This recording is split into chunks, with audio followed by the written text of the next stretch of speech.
Sabe quando a gente está rolando o feed e encontra um texto que tenta convencer a gente de alguma coisa? Pois é, isso acontece o tempo todo. Mas como é que esses argumentos são montados?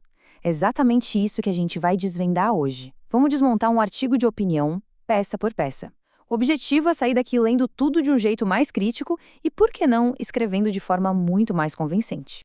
Bom, nosso caminho vai ser bem direto, olha só. Primeiro, a gente vai entender esse universo de opiniões. Depois, vamos ver quais são as peças-chave de um bom argumento. Aí a gente parte para a prática, dissecando um artigo de verdade. E para fechar, vamos montar aquele kit de ferramentas para levar para a vida. Então vamos lá, começando pela primeira parte. A gente vive literalmente num mar de informações, né?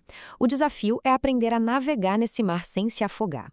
E é aí que surge aquela pergunta que, vamos combinar, a gente se faz todo dia, com tanta opinião voando por aí, tanto barulho. Como é que a gente sabe o que é um argumento forte de verdade?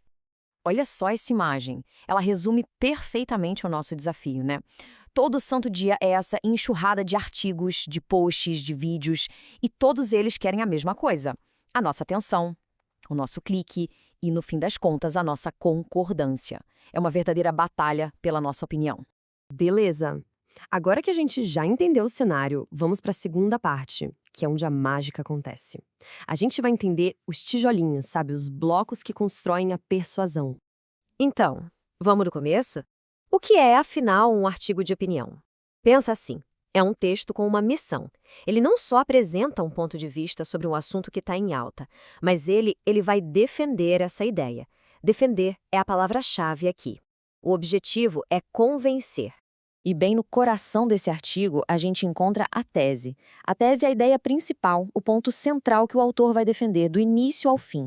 É literalmente a espinha dorsal de todo o texto. Se tirar a tese, tudo desmorona. Só que, claro, uma espinha dorsal não fica de pé sozinha, né? Ela precisa de sustentação. E essa sustentação são os argumentos. Pensa nos argumentos como os pilares do texto. São os dados, os exemplos, as justificativas, é toda a artilharia que o autor usa para provar que a tese dele faz sentido. Ok, teoria vista. Agora a gente vai para a parte mais legal, a prática. Na nossa terceira parte, vamos colocar a mão na massa e, bom, fazer uma verdadeira autópsia de um artigo de opinião, para ver tudo isso funcionando na vida real. E o nosso paciente de hoje vai ser este artigo aqui: Por uma agricultura sensível à qualidade nutricional dos alimentos, do Afonso Peste Filho. Reparou? O próprio título já entrega bastante do que vem por aí, já dá uma dica da tese. Olha que interessante a estratégia do autor logo no comecinho. Ele não joga a opinião dele de cara. Primeiro, ele contextualiza, ele apresenta um problema. Opa, a agricultura de hoje só pensa em produzir muito, em toneladas, e esqueceu do valor nutritivo. E aí ele fecha a introdução com essa frase forte que resume tudo.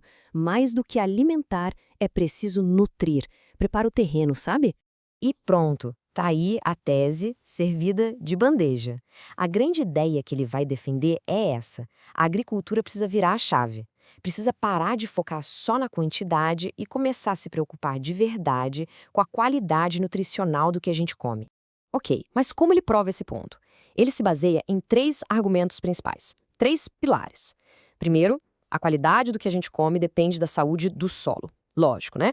Segundo, práticas orgânicas funcionam melhor que as sintéticas. E terceiro, vender direto do produtor para o consumidor é essencial para garantir essa qualidade.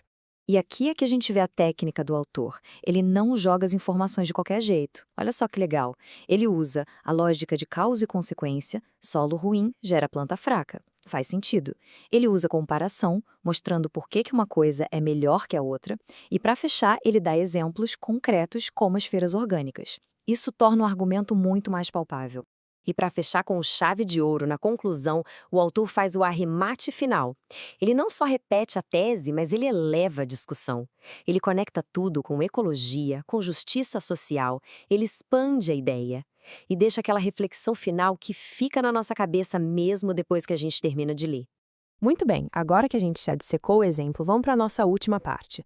A gente vai juntar tudo isso num kit de ferramentas prático.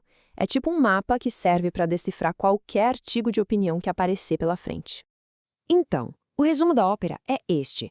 A estrutura é quase sempre a mesma. É um padrão. Primeiro vem o título, que é a isca, depois a introdução, que prepara o terreno e solta a tese, Aí vem o desenvolvimento, que é o recheio, com todos os argumentos. E, por fim, a conclusão, que amarra o laço e deixa um presentinho para a gente pensar. É uma fórmula. Mas, afinal, por que saber disso é tão importante? Simples, porque entender essa estrutura dá poder. A leitura deixa de ser algo passivo, de só receber informação. Ela se torna ativa. A gente começa a enxergar o esqueleto do texto, a entender as engrenagens por trás da persuasão. Então é isso. O kit de ferramentas está montado. Agora a pergunta muda, né? Não é mais como a gente analisa um texto, mas sim qual vai ser o próximo.